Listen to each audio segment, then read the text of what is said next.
G'day guys, Disney Dave coming at you once again from Down Under. Now I need to just do a really short video here today. I need to make a couple of amendments to my Beauty and the Beast review. I've had a lot of questions on my video, most of them asking me about a couple of things. Specifically about Dan Stevens, about the Beast, and about the transformation scene at the end of the film. For some reason, in amongst my excitement, and honestly, the movie was so overwhelming and the emotions that were flowing was so overwhelming that, like I said in the video, it was hard to get thoughts together. It's somehow, amongst all of that, I just completely skimmed over some really important points. I completely failed to mention Dan Stevens and the Beast. That's sort of unforgivable because Dan Stevens is incredible in this movie and the character of the Beast is spectacular. The Beast is one of my favorite Disney characters of all time. I would probably put him in my top 5. Glenn Keane's character design of the Beast is one of my favorite character designs in Disney films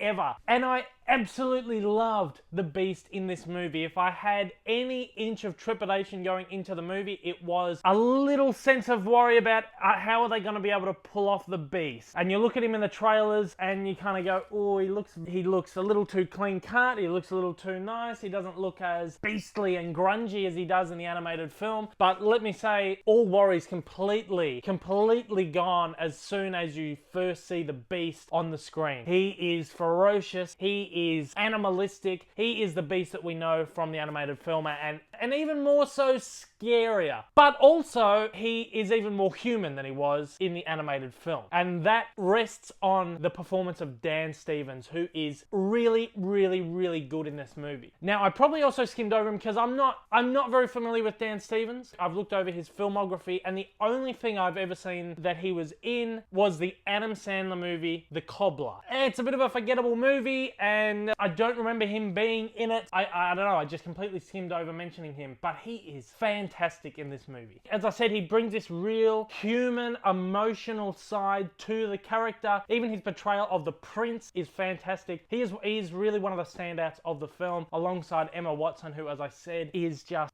incredible. She is Belle. She is Belle. Like I said, a lot of people were worried about her being in the film. Please don't worry, because she is spectacular in this movie. People are not going to remember her as Hermione anymore. They will remember her as Belle. This is a career-defining performance. My favorite thing about the movie, as I said in the last one, is that it is more believable and more realistic than the animated film. I've had a couple of people jump on the comments and go, are you realistic? Are you kidding? It's a fairy tale. Well, you know what the thing is? When you're sitting in a movie cinema and watching a movie that goes for a little over 2 hours, you need to be able to suspend your belief. Especially with a fairy tale or a superhero movie or anything fantastical, you need to be able to believe. And you're not going to be able to believe, you're not going to be able to suspend that belief for that amount of time if you don't believe what is happening on the screen. If what you are seeing is not realistic. If it's not realistic, you're not going to buy it and you're going to be bored and you're not going to like the movie. This movie is just so nuanced, and the emotion and the drama and everything is on a whole other level than what it was in the animated film. The film goes for 130 minutes. The animated film went for 85 minutes. So we've got almost an extra hour worth of story. And like I said in my last video, there is a lot more story, there is a lot of backstory, and there's a lot more story and character development in this film than what we got in the animated version, because there's a longer screen time. This movie gives the characters and the story a lot more time to breathe, and it gives this real great depth to the story, as I said in my last review, and makes it more realistic and more believable. You know, we need to believe that this gorgeous 20-something-year-old young woman can fall in love with a monster. I mean, how do you buy that? How do you buy that concept? There are all these amazing little moments between Belle and the Beast in this film that were not in the animated film, and it gives this relationship more time to breathe, more time to evolve and develop, and just gives the movie so much emotion and so much depth, and once again, believability. You just fall so in love with these characters. Performances here are absolutely wonderful. You have nothing to worry about. Bring the tissues, because you will be crying. And I've had a lot of people ask me about the transformation scene. It is as dramatic, as emotional, maybe even more so than it is in the animated film. Glenn Keane's animation on the transformation scene of the Beast is one of my favorite pieces of animation ever. Glenn Keane is an absolute genius. The music, the emotion, the kiss, it's all here in this movie, and even more so, even more overwhelming and emotional than in the animation. Like I said, I was